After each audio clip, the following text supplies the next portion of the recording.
Hey everyone, welcome back to today's view. My name is Elton. My name is Amrinder. Welcome. Welcome, guys. Thank you for watching us on our last episode there on YouTube and on Spotify. So, if you guys want to watch us or listen to us, just follow us on todaysview.ca. And yeah, today we're going to be talking about, government spending and the lack of accountability. And starting off with Emrinder's favorite app, the Arrive Can. The Arrive Can. Oh my God.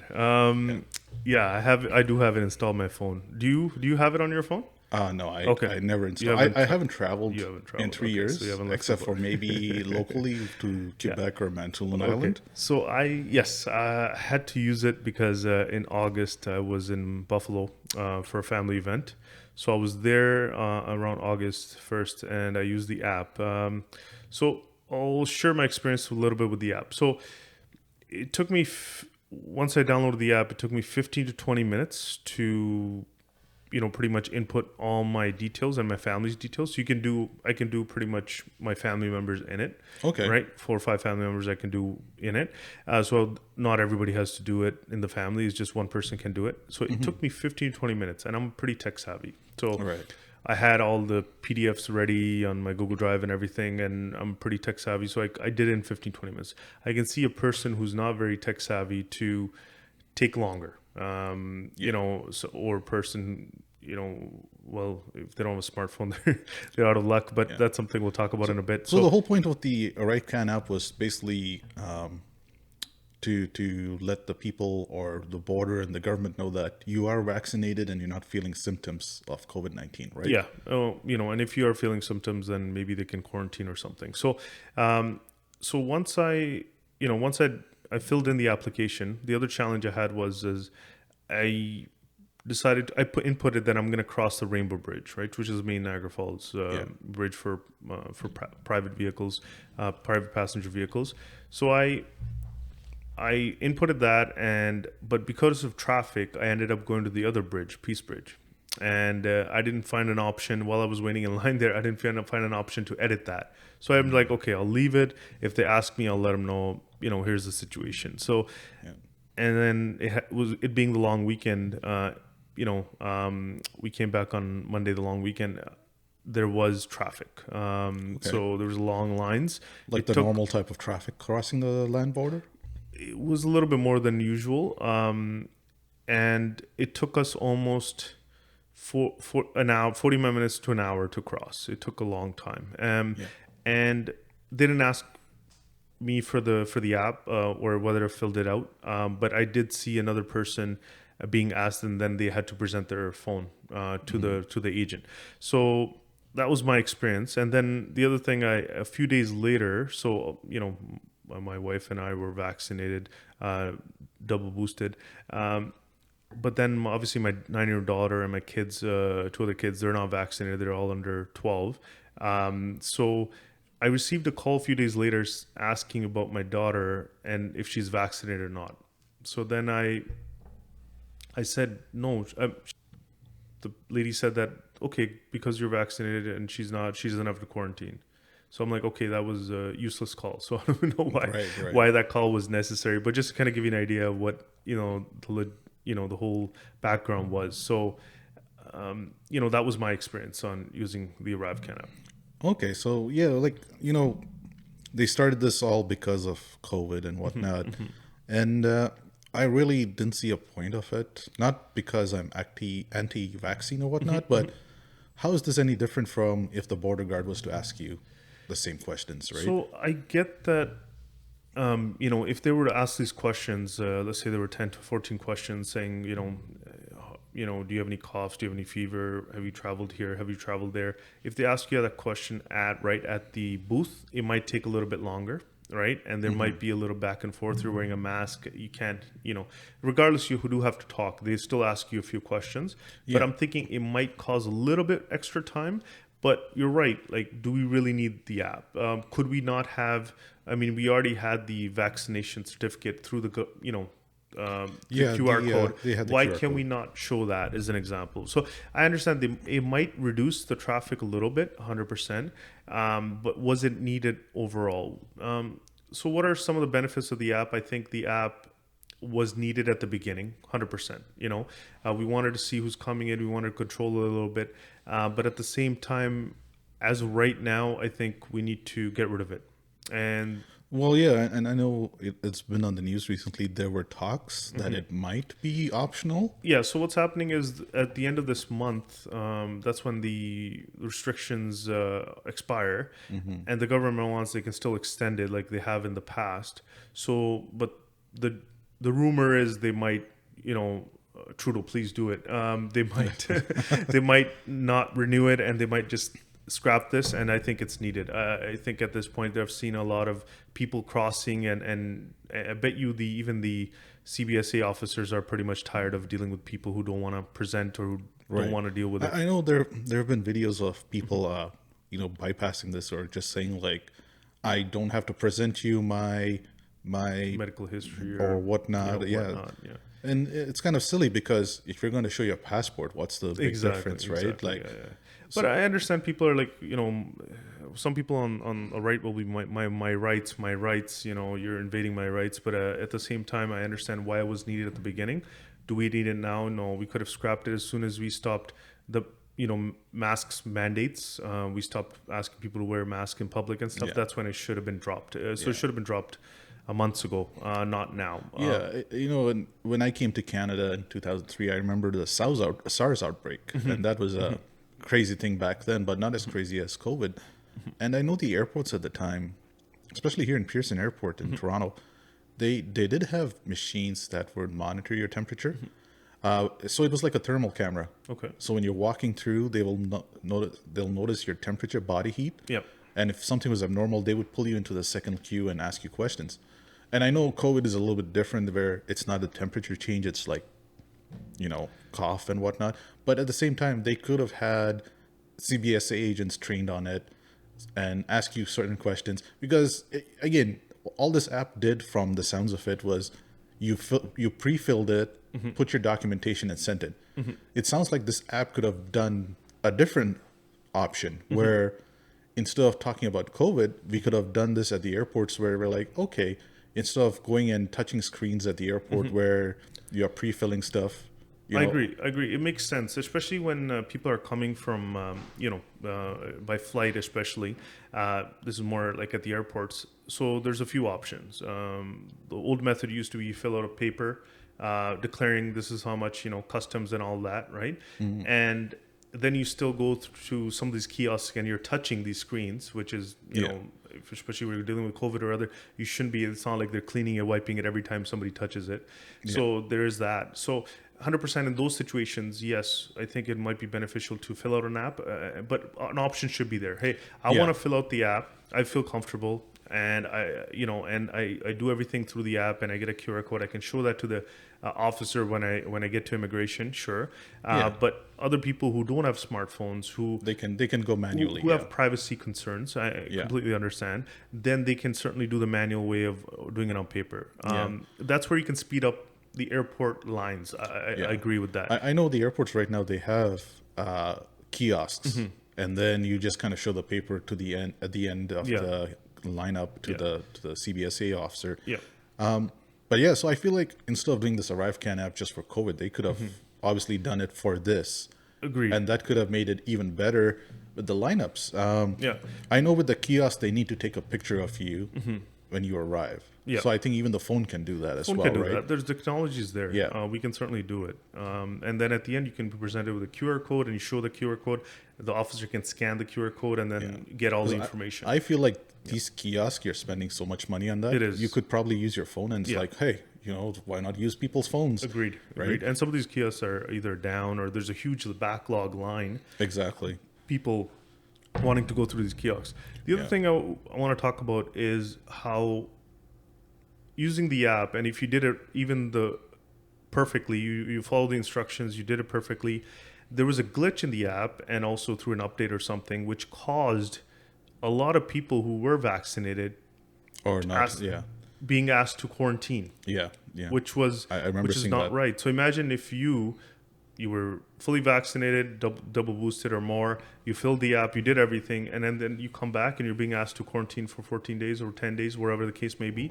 That, I think, is a big slap in the face. You're following everything that they're doing, and then you're still getting this. And obviously, later on they corrected it, whatever the case may be. But that was a big screw up. Like, Yeah, you know, that you happened can't, recently, and right? apparently it was due to an app update. Yeah. So But that's let's a talk thing. about cost about this app. So, like the whole point of this episode was to to talk about government spending here. Yeah. So apparently it was the CBSA that spent the money, but obviously CBSA is part of the government here. Taxpayers. Yeah, Right? exactly. So as per this global news article, CBSA spent 24.7 million developing and maintaining this app. Wow, that's a lot. 24.7, almost $25 million. Yeah. And right? then they spent an additional 2.2 million on advertising. Okay, Which I mean, which is kind of that's up there. sure. That, I mean, it's high. Advertising, you do have to let the whole country know. So I understand that aspect of it. You have to, put it Well- out there on radio. You have to put it out on there. The whole problem with this is, though, it's not even the whole country that needed to know this. It's visitors coming to Canada, That too. Yeah. right? Agreed, So agreed, yeah, did we yeah. spend money in foreign Yeah, countries that's true, there? That's true. We could have. Now that makes sense. But 24.7 million developing and maintaining the app. I mean, the app, and I have a background in IT, but the app is just asking some questions, and you upload 2 PDF documents. Yeah. So and it why- goes to a server. Not Yeah. to get technical with you guys, but I was in Exactly. IT as well. Yeah. So we know the background of how it happens, but the app should have not cost more than $1 million. It should be under $1 million. I bet you we can get it done for a few $100,000. But let's say you need a group. You hire a company. They do it. It shouldn't cost more than $1 million. Okay. Yeah, I see the problem. What happened here was there was no open bidding on this. And maybe there is a legitimate excuse for why they did this or not. It's up to you guys to decide. Yeah. But because of COVID, they had to rush some things, and I don't think they needed this. I feel like this app was not needed.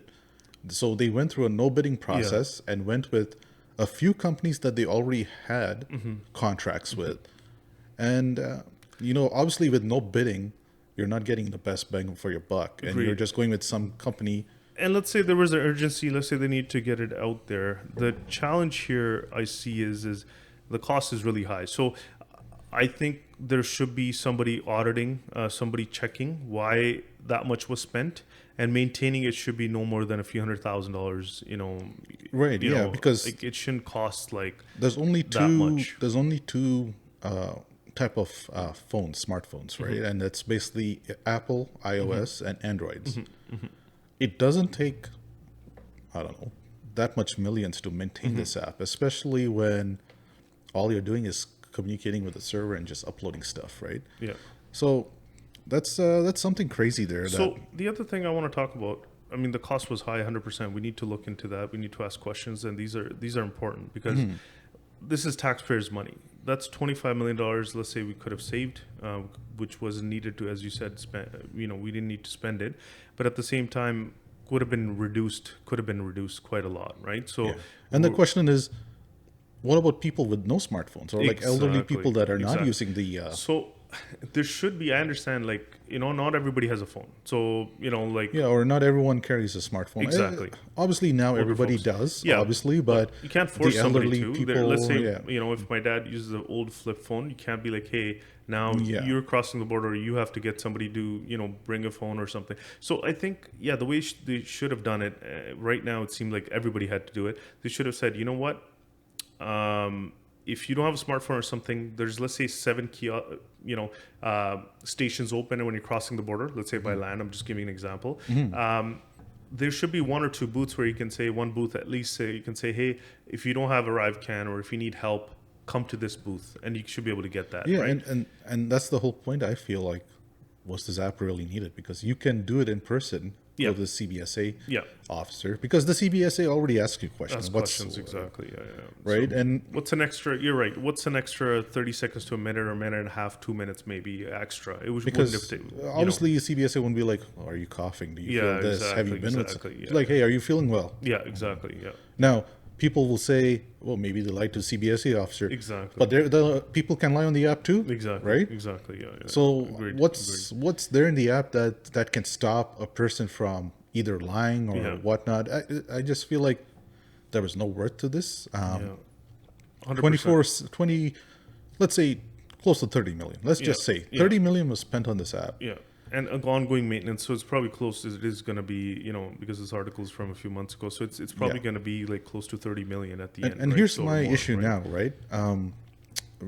We are filming this and shooting this in September here, and they are talking about making it optional. Yeah. Now, when you make it optional, what is the purpose of this app now, right? What's the if if you're going through the airport or going through the land border, or what? If I'm not filling this out, then why are we keeping this app up, Exactly. right? Exactly, Just so that one or two people might fill it up. Use it exactly. Yeah. No, Right? I don't. I wouldn't. Once it becomes, let's say it becomes voluntary, right? I wouldn't use it. 100%. Yeah, because I would not why? use Why? it. Yeah. We are creatures of comfort. Why are we going to go through this hassle of filling something out when it's optional? No, I don't mind. I don't mind showing people like the QR code if they want to see it. Hey, I've been double vaccinated. Sure, if they want to see it, sure. But at this point, we're over a year since we got those shots. and honestly, at this point, they're not effective either, right? It made sense to ask about your COVID or vaccination status for COVID at the start of this. But if Ontario dropped the restaurants or any service centers asking you about your vaccination status, then why we don't need it to enter because, and honestly, this is where the government failed us. At the height of COVID, we were not letting people travel. And when I say we, I'm talking about the government. Right? And then all of a sudden, the airports were closed to international travel, but really it was not. People were still traveling. And land borders were still open. People from the States, and majority of the people in the States were anti-COVID or anti-vaccine. And they were crossing into our borders and spreading COVID, especially the cases in British Columbia. Right? So this is where the government failed us. If they really wanted to stop this, they could have done other things. These apps that they made was just like a low-hanging fruit, like, we're taking care of you, blah, blah, blah. So the other thing to think about is other than this $30 million or more we're going to spend on this app is how much revenue has the Canadian side of Niagara Falls lost because, and the U.S. side is probably as well, because they're frustrated as well. They think their government, because when it crossed to the U.S., they didn't ask anything. That was this year. Exactly. But did you cross the border at the height of COVID? No, I didn't. But what I'm saying is, right now we're talking about, like, especially when mask mandates were lifted and everything, we should have done away with the ArriveCan at that time. That's true. But right now, even if somebody wants to cross, they have to use the ArriveCan app. So look how much tourism we're losing. Look how much tourism we're losing in Niagara Falls and even on the other side of Canada and BC as well. So there's a lot of revenue being lost on both sides, Canada especially and US. International travels, right? Like if I was from a different country and I've never traveled to Canada and I all of a sudden land here and I'm like, oh, I need an app. Yeah, exactly. Yeah. Right? If anything, their kiosks should have asked these questions. Oh, can you show me a picture of this? Take a picture of the. So I feel like this ArriveCan was a total failure. This is $30 million that we spent, and some people might say there was benefits. I personally, from listening to you, it just didn't make sense to me, right? Yeah, especially when we had the QR code. That we, the application. For the vaccination other thing, the other challenge we had is at the beginning we started with, you gotta show your vaccination certificate, like a PDF document, when you to go somewhere, restaurant, wherever. Then it became every province started doing their own thing instead of a national level. They started doing their own thing. So I know there were points where we traveled from here to Quebec. And then we tried showing a vaccine, but they have a different system. It was disastrous. It should have been national. Sure, you do the QR code, you show the QR code, you're good to go. That's how it should be. And why can't we use that QR code when we're crossing the borders? Yeah, 100%. It was not necessary. This is very little benefit for the money we spent. This is where the federal government just didn't take responsibility and leading it, because I know provinces make their own different rules, but since this is of national interest, this is where this is a pandemic's this is where the Trudeau government or the Liberals should have been like, instead of you guys, because there are provinces that develop their own apps, and then for Trudeau to come 6 months later or a few months later, I'm not sure, but for him to come and change some things and says, oh, we'll develop our app, now it has to be. How are these provinces going to get their money back, right? It was just so along with 30, we probably spent other millions that we spent on other applications as well. So for instance, like one province taxpayer paid twice now. They paid for a province app, and now they paid for a national app. Right. So that's one thing. Speaking of apps, I know your favorite app. We'll Yeah. talk about that now. The COVID exposure app. Let's talk about that. Okay. Right. Let's talk about the cost about that. But since Okay. we're always talking about cost about the last one, Okay. so To compare. to compare. So So this is I'm guessing, like, this is without me you telling me the numbers. I'm gonna guess the COVID exposure app should cost more to develop and maintain because it requires location and stuff. The other one was very simple. Is that right? Am I no, am I right? that's unfortunately false. What? The government decides to do something totally different here. Okay. So they spent 20 million. Okay. Apparently 15.9 million was spent on promotion and advertising. Yeah. 15.9. So it's a So local 15 COVID point- exposure app. So let me get this straight. So let's tell the people what this is, Okay. in case some people don't Yeah. know, So right? what is a COVID exposure app? So this COVID exposure app, you download it, for your It was phone. optional. It wasn't mandatory. It wasn't mandatory. You put it on your phone, and if you came into contact with someone that might have had COVID, not necessarily because you know that person, let's say you're in the shopping mall and whatnot, your phone would buzz, letting you know that, hey, there was a person in your vicinity that had COVID. Okay. The problem with this app is it depended on people's goodwill to follow the rules, Yeah. which means if I had COVID, I would have to get a code from the hospital. So that means I had to go get tested at the hospital, and which there were plenty of lineups there. Yep. I would have to get the special code, and then I would have to put it on my phone, Yep.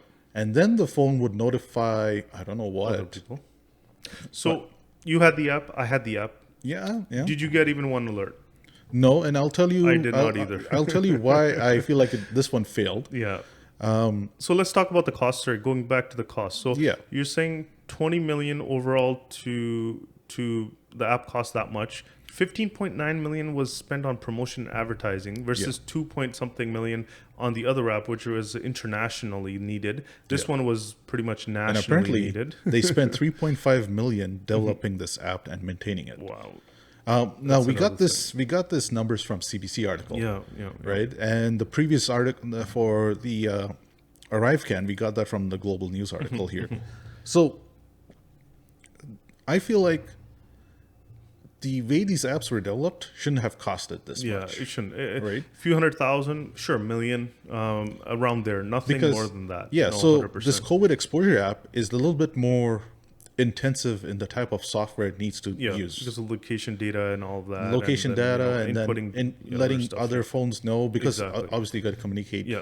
So not to try to get too technical with everybody here, but if you're just answering questions and you're uploading it to a main server, that shouldn't have cost. And this is the ArriveCan app. This shouldn't have cost 20. So 2.2 million, spent on advertising versus 15.9 million. I'm just baffled. Like, why do we need to spend that much So money? unless these articles that we're looking at mixed up their numbers, No. right? I can't see how No, exactly. the ArriveCan app was 2.2 on advertising and promotion advertising, and then the COVID exposure app was 15.9. Yeah. That's some crazy discrepancies. And on top of that, as I said, from family, friends, and who've downloaded it, nobody's really gotten any use of it. Nobody got it. And going back to what I was going to say, why I feel like this was a failure. Yeah.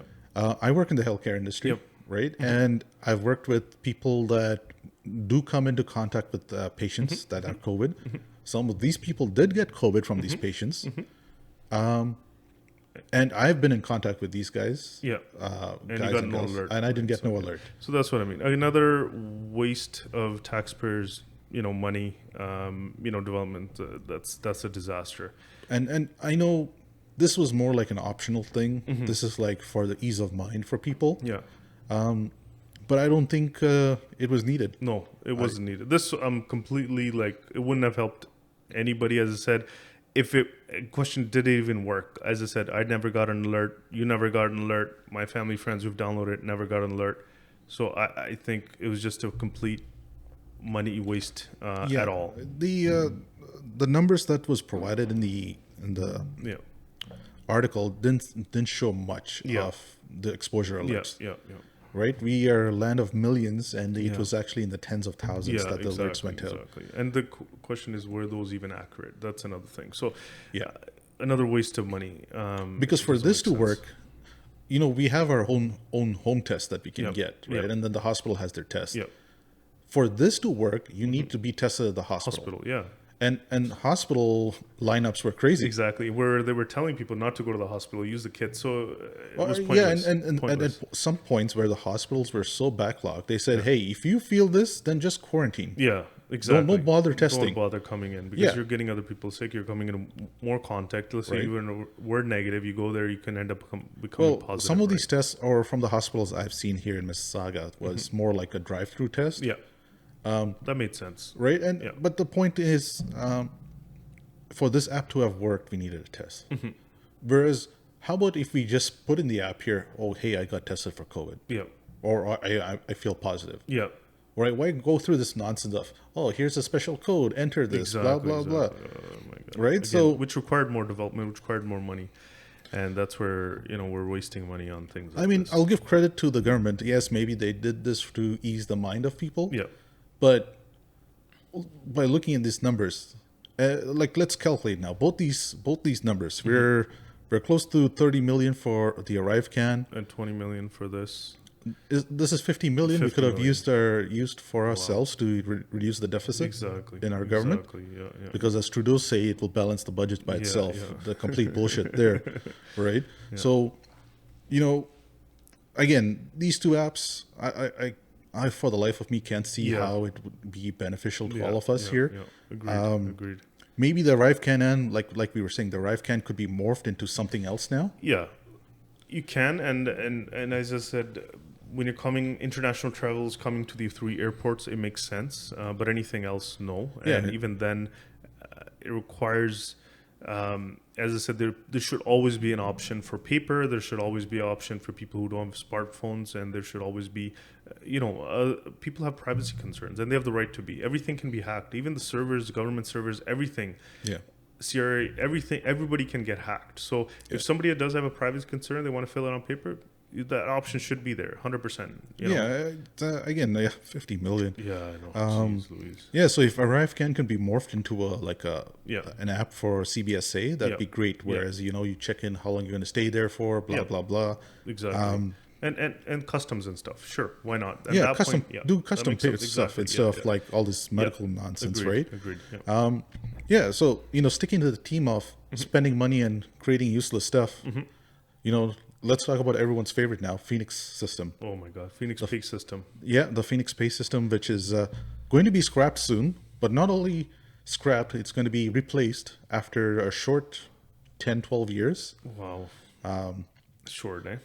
Short, after spending a lot of money. What is the Phoenix Pay system? If you can just kind of go over that a little bit. So the government introduced the Phoenix Pay system for its employees, Government employees, yeah. for the government employees that are getting paid, and to keep track of their pay, Yeah. keep track of sick days, keep track of vacation Yeah, vacation yeah. days, pay, whatever, anything related to the government, right?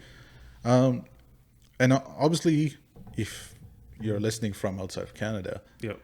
this system really went off with a bang. And when I say it went off with a bang, people were not getting paid for a few months to Yeah, years. yeah, I've met people, and this is like a serious national interest where Yeah.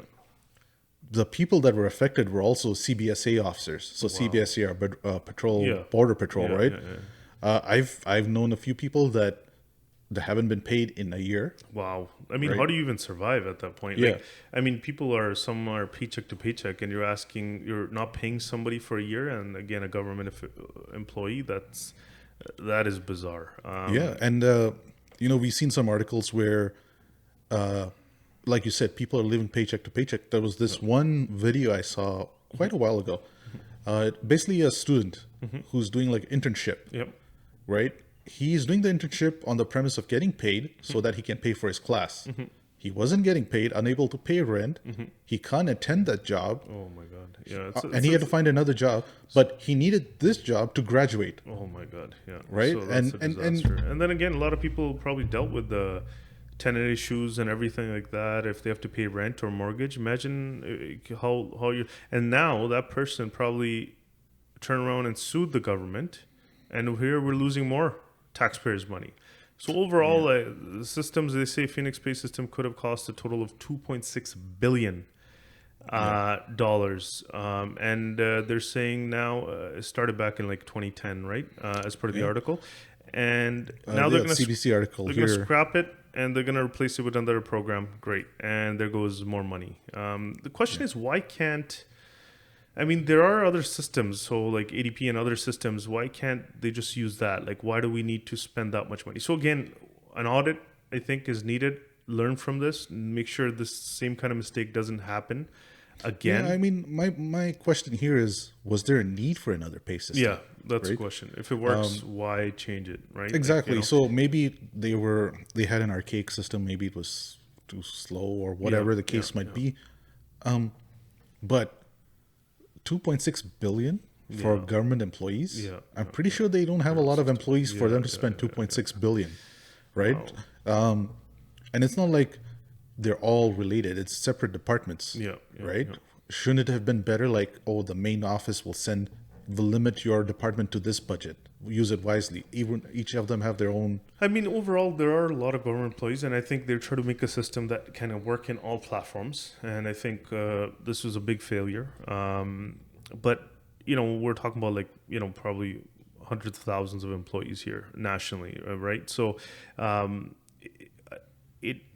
if you are updating a system, it makes sense, but do it properly. Like, think about it before implementing anything this heavy. One thing is, if you know the old saying, if it ain't broke, don't fix it, is can we go with it for how much longer? If we need to fix it, have a proper plan in place, have proper things in place, do a lot of testing, and you know, and if you're gonna, that's a lot of money, and then to scrap it and now go to another system, and it's been going on since 2010. That's a big disaster, you know, big disaster. So 2.6 billion. We could have easily used that for something else, right? And 100%. you know, our deficit in the government is just crazy, and for them to have this money, you know, like that's crazy. And then this leads us to another issue with government where we're not holding them accountable for this. So the other issue we've had is the Ontario plates. So let's talk about Doug Ford's amazing plan, brilliant plan. So for people outside of Ontario and outside of Canada, we have premiers that's kind of like prime minister or the president, but we have a premier of Ontario. Right. When he got into the office, we had license plates. Nothing wrong with it. It was like white background with the blue Ontario, we letters. need license plates on the front and back, which I'll talk about in my pet peeve. But we had these plates that were, just to give a vocal description about this. It was a white background with blue letterings. Easy to see. Easy to see. Nothing. Can capture them, and it said yours to discover at the bottom. That's it. You know, no fancy plate. It's just a regular plate. Doug Ford came in, and he's the leader of the Conservative Party, which is blue. Decides to change the plates to background blue and the letters into white. Which seems fine. You guys might think, oh, it's nothing. For guys that's watching us on YouTube, we're going to show you what it looks like in the dark, where the cops couldn't read it. So it became a visibility issue. So without proper testing, we go ahead and change these plates, which you didn't really need to do. And apparently it makes no benefits. He claimed these were tested. I'm not sure so how. Anyways, so we test. Yeah, sure. Okay. So we put these plates on the road, and then months later, they're not properly visible. We started getting feedback, and now we roll around. So just to kind of give you an idea. So we went something that, again, added little to no value. I don't know what the goal behind was, other than making the blue and you know, branding it to, I did this for Ford. There was nothing. So each plate was costing like $4.54 instead of $3 something. So at the end, it ended up costing taxpayers over $1 million, 1.15 million, a 26% increase. So makes no sense. What I would have done if I was Ford, and I would have been a supporter of this, is get rid of the front license plate, just keep the rear, keep it the same. Boom, 50% drop in manufacturing cost probably, and then you got car enthusiasts happy, because I hate that license plate on the front. Some other vehicles. I think the only reason they want front license plates for like commercial vehicles, right? If they're towing a trailer or whatnot. Yeah, I mean, if it works in a lot of American states, and if it works in Quebec, why do it here? And as I said, drops cost. And as I said, there wasn't really. I read an article somewhere. They said it didn't really add much benefit. Having a front license plate or not. Sure. So that's another disaster. And we're not still pointing at like liberals did this and just liberals. We're talking about any person, any government entity that's wasted taxpayers' money and where they should be held accountable, right? Yeah. So apparently, you were saying it was like $4.54 a plate. Yeah. And apparently, we were looking at the numbers here, and it said it cost the government 1 million. Yeah. Or taxpayers, if anything, right? Over $1 million. What a waste. What a waste. Originally, Something they that thought was the not redesign would have been like a few $100,000, and Yeah, obviously yeah, this went. So what's happened now is the blue plates have been recalled, Yeah. and they're still We're issuing back- white plates, Yeah, right? we're back to white plates again. So there was it was. So obviously, it was a stunt by waste. the Ford government Yeah. to make it more conservative-looking plate. Nobody really cared about a blue-looking plate. The white plate was fine. Exactly. And what did we do? We didn't even hold him accountable, Exactly. right? Like he still got reelected. Yeah. He still got reelected because yeah. he thought the plates needed changing. Yeah, I'm still waiting for my dollar beer, but that's not happening anytime either. So, right? He could have used this money to actually fix our freaking healthcare system. Yeah. Something like, something where we need the money. Like, Yeah, why put are you, money into the retirement homes. again, No, if but it ain't broke, why fix it? This is a perfect example. The license plates had no issues. If Yeah. anything, you can work on maybe better printing, because I know a lot of them are peeling off lately versus the older plates. They used to stick on better. well, yeah, the new because plates are peeling off. everyone but is being greedy and that's they're just taking money Exactly. and cheapening out on cheapening things. out on things. So instead of improving that, you go ahead and change the license plate, cost money. Then we have to revert back to where we were. Yeah. Useless. Absolutely useless. And and he did this political stunt, and we're not even holding him accountable. That's We even this freaking ArriveCan app. Yeah. Like, we're not holding people accountable. Like, is it really useful? So we'll talk about that in a little bit. Yeah. Now on to the worst deal in Canadian history, I think. Yeah, definitely worst deal for sure. Okay, so 407. Let's talk Right. about The 407. everyone's favorite, right? Yes. So 407. So under the Harris government, again, we're talking about conservative government here. We leased. So first we built the 407. Ended up costing like 1.5 billion or more, and then we take people's land, Canadians' lands, and we built this highway. It's a toll route now, and then we know what we do. We turn around and we sell it to a foreign company. SNC Lavalin has a stake. Other companies from Quebec have it, and then majority of the stake goes to this foreign company. Why? And it was sold at 3.1 billion. Back in '99. And it's probably worth over 30 billion at this point. It is worth over 30 billion at this point. So just people be aware of, we're talking about a toll route highway that we have So in Canada Ontario. has all the highways are basically not tolled except for one, which is the 407, and for version of the 407, the 412 or whatever. But it runs through the GTA mostly onto the east end of Toronto, and it's the only highway that's tolled in Canada. Right. And obviously it's a beautiful highway. It's well maintained. Yeah. Lack of traffic. Yeah.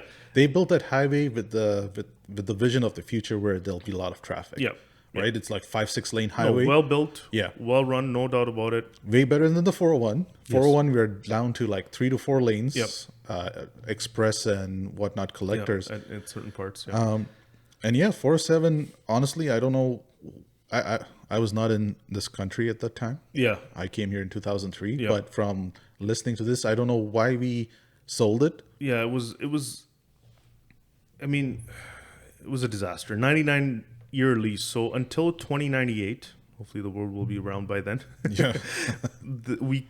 This is given to a foreign company. And it's sad. I mean, why could they not have said, you know what? This company is going to, or you know what? open up to the public. Hey guys, who wants shares into this company? And I bet you a lot of Canadians would have stepped up and said, hey, I want to buy shares in here, or I want to buy so why not open it up? Why are we doing these backdoor deals to private companies? I bet you somebody got paid, for this. Yeah, why yeah, you're right. Why not have shareholders and be like, Yeah. hey, you're the public, go buy it if you Yeah. want to. Yeah. Give everyone a fair bidding process. Yeah, exactly. How much stake do you want to own Yeah. and sell it? Open right? it up to the public, man. I bet you a lot of people who bought shares back then and now they would have been millionaires. Yeah, It's what I mean. Like, why are foreign company of all the, you know what I'm saying? I understand certain companies are, from Quebec and whatnot, but majority of the stake is foreign. That is a big screw up, in my opinion. And I we need to hold. And I think he was reelected after this. So I'm reading this article, and he says, and it says here he got reelected in '99 there. So it's crazy. And what I find funny is, yes, we sold it to a foreign government or foreign company, sorry, which is weird because here, if you want to open an airline or you want to own a telecom system, you cannot be un-Canadian. Exactly. Right. So with telecoms, with airlines, no. You need to have 51% stake of Canadian ownership and all of that, where we need the competition, and we don't really care that much as long as our data is cheaper and all of that, Exactly. right? Telecommunications. Yeah. And here we are, our own private road, and you take people's land to make this, and on top of that you kind of give it to a foreign company where we have no control on the tolls. So the tolls have gone up. Oh my God. I remember when I first started taking it in early 2000s, it was in under 15 cents and whatnot per kilometer, even during peak hours. And now it's gotten ridiculous. At times it's over $1 for certain, per kilometer. That's crazy. Again, the most expensive toll, I bet you, in the world.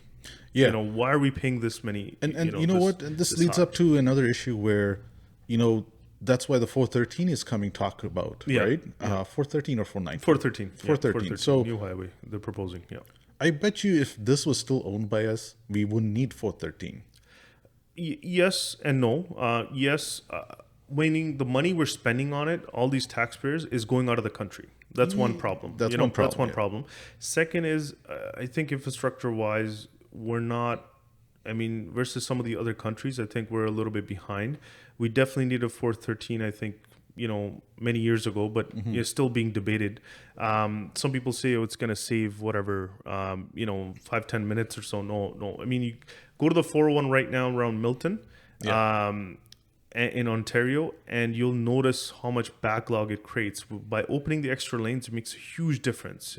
And then you're not, it actually saves gas, less pollution as well. When the car is driving smoothly, you burn less pollution than stop and go. Oh, for sure.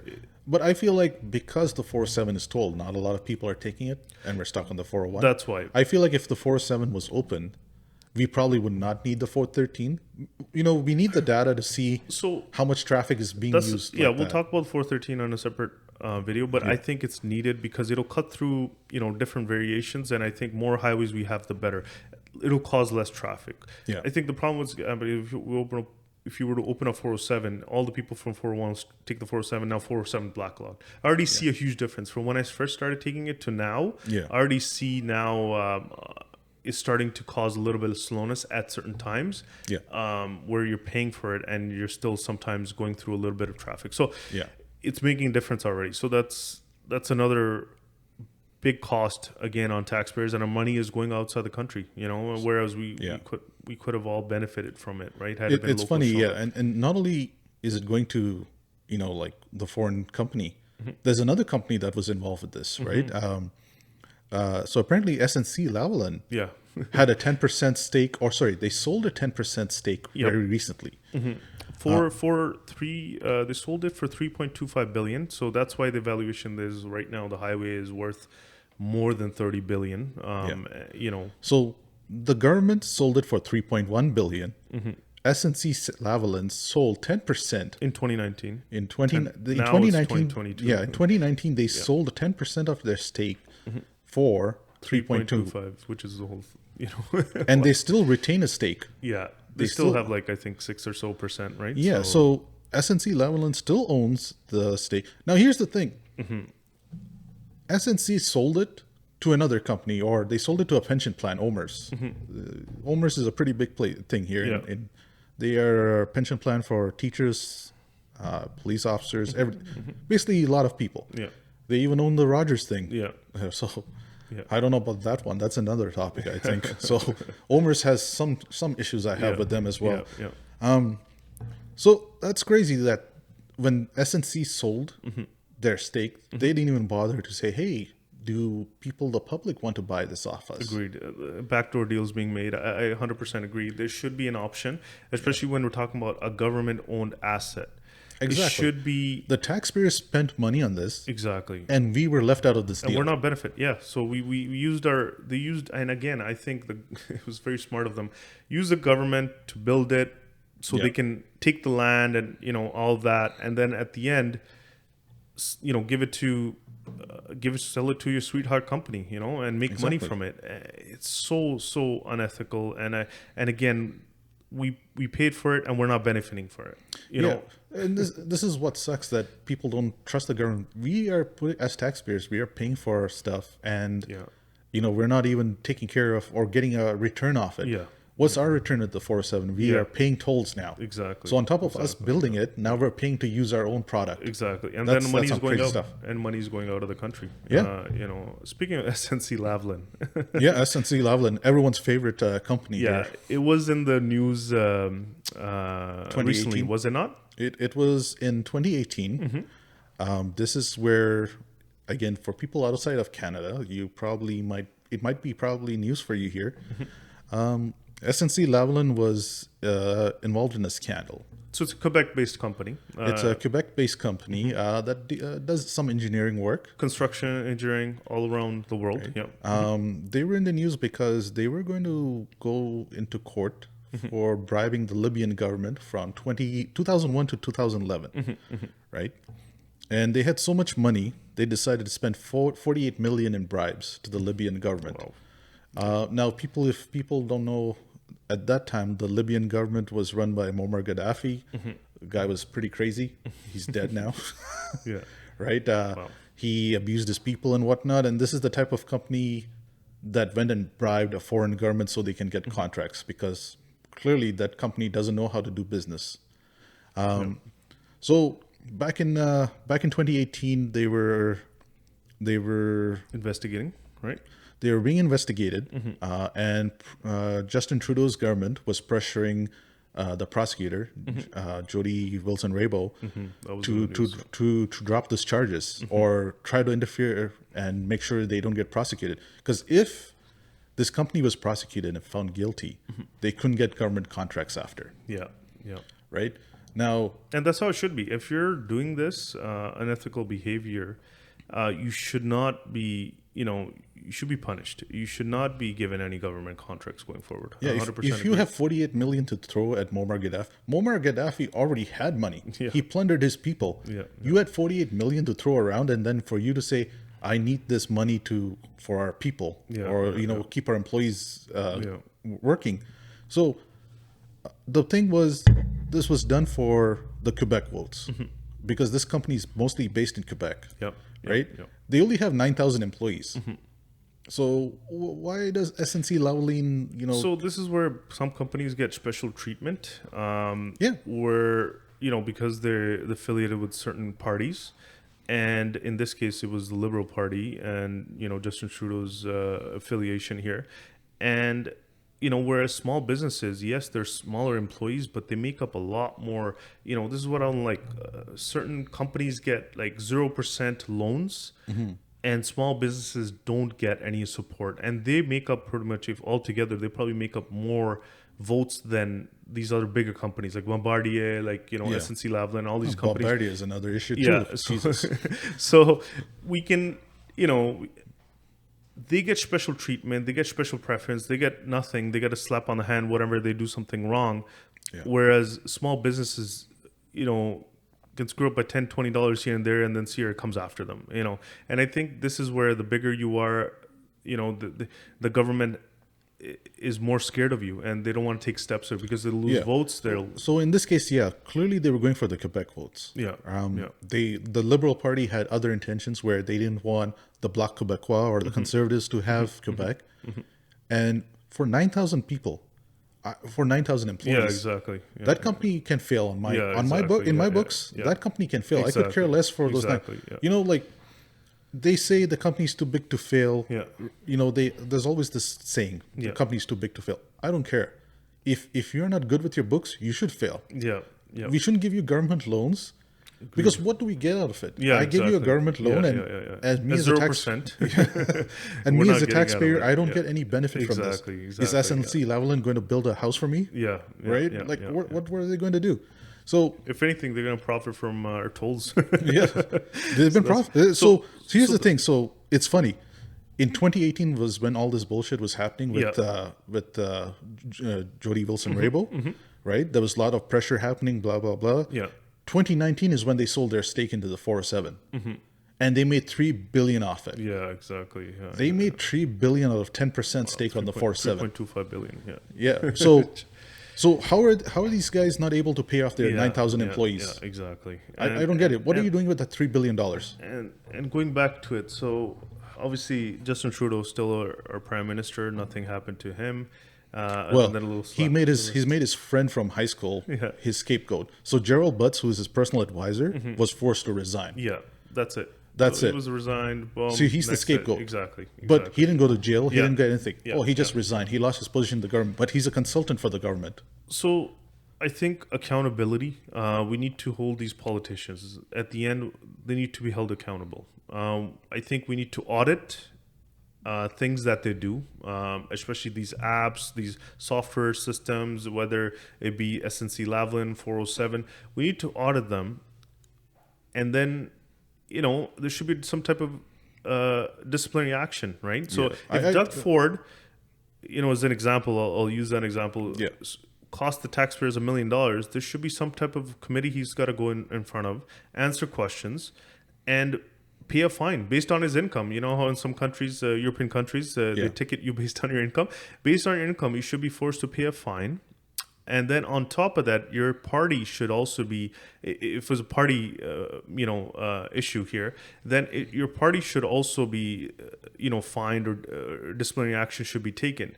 And then, this is how we're going to reduce this. Otherwise, what's the point? Politicians can burn our money and we're not doing anything about it. It's like at a workplace. If a manager or someone makes a silly decision where it costs the company, a lot of money, they would get fired. They would get, reprimanded, or they will lose their position, right? So why are we not doing that with politicians? So the committees we have. So I agree with some of the things you say. We do have committees, but, these committees are just for show. On TV, right? They come, they talk, they ask questions, and it's always bickering along the political lines. But I do agree that if we could find the government, so you find maybe the political party that went with this option, also find them personally. Sure, if Doug Ford went with this crazy plates, and if 10 people were together on this, find them personally, and then find the party as well. That way, they don't have the funds to go and campaign to get more seats. I mean, it's the same thing as, again, we got to treat, and him being a conservative, you got to treat, whether it be healthcare, whether it be anything, or our politics. They're running a business, right? They're running our government, and it's worth billions and billions. And if you make a mistake and it's very straightforward an error on your part, where it was a silly decision, it was costly, and you should be held accountable to a point where you are fined. If we don't do this, then they can do whatever they want. And most of these guys are getting reelected. Trudeau got reelected. Ford got reelected. Everyone's getting reelected, right? Everyone makes mistakes, so I should run for government and make mistakes. Yeah, exactly. Nobody gets held accountable. Yeah, so, I bet you, as I said, if we're in private companies or anywhere else, we get held accountable.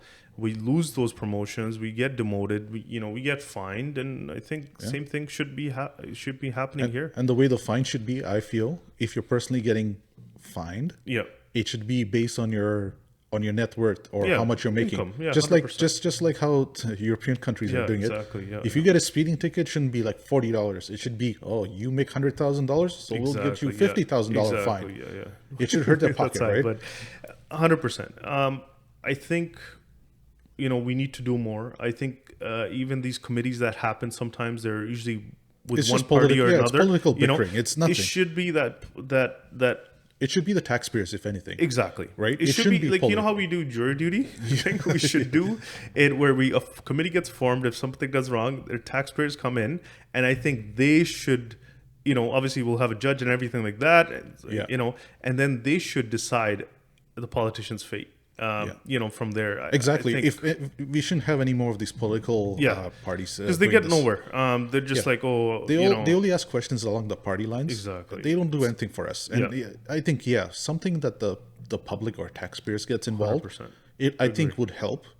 That way you can hold them accountable for Yeah. everything. Yeah. And like some of these things we listed is not even scratching the surface. Yeah. Yeah. This is just things that happened recently. And billions are lost annually by our governments because of wrong decisions, because they're not thought through, because they want to see their benefit, and at the end They just want to get reelected for sure. Yeah. And it's about their seat, and they're getting paid a lot, and they're getting pension for life even by doing one term, which I don't agree with. But anyways, it's something that would not be acceptable, whether it be a soldier, whether it be somebody working. Imagine if businesses made this many mistakes as a small business owner, the CR comes after you and they make an example out of you. Why can't we do that with politicians? Yeah, And then we'll have people who's serious enough and they care about it. Anybody doing ethically, making wrong decision, ethic violations, and you're not running ethically, there should be disciplinary action, and that goes anywhere. Like, I'll give you an example. Real estate agents get reprimanded if you're not performing ethically, right? So why can't we do that with politicians? And I'll leave it at that. I think. We ranted a little bit too much. Sorry, guys. But we're coming to an end of this, and thanks for listening to us again. Thank you. End of the day, again, we need to hold people accountable, and that's the reason we started this, right? So, if you're following us on YouTube, like and subscribe. Leave a comment on maybe how we improve our podcast, whatnot. Yeah. Any other topics you guys want us to cover? Let us know. And look into Spotify. We're there on Spotify, and we're slowly going to other streaming apps. But if you need to find our website, we're on todaysview.ca. So thanks, guys. Thanks you for listening and watching us. Have a good one. Thank you. Catch you on the next one. See ya.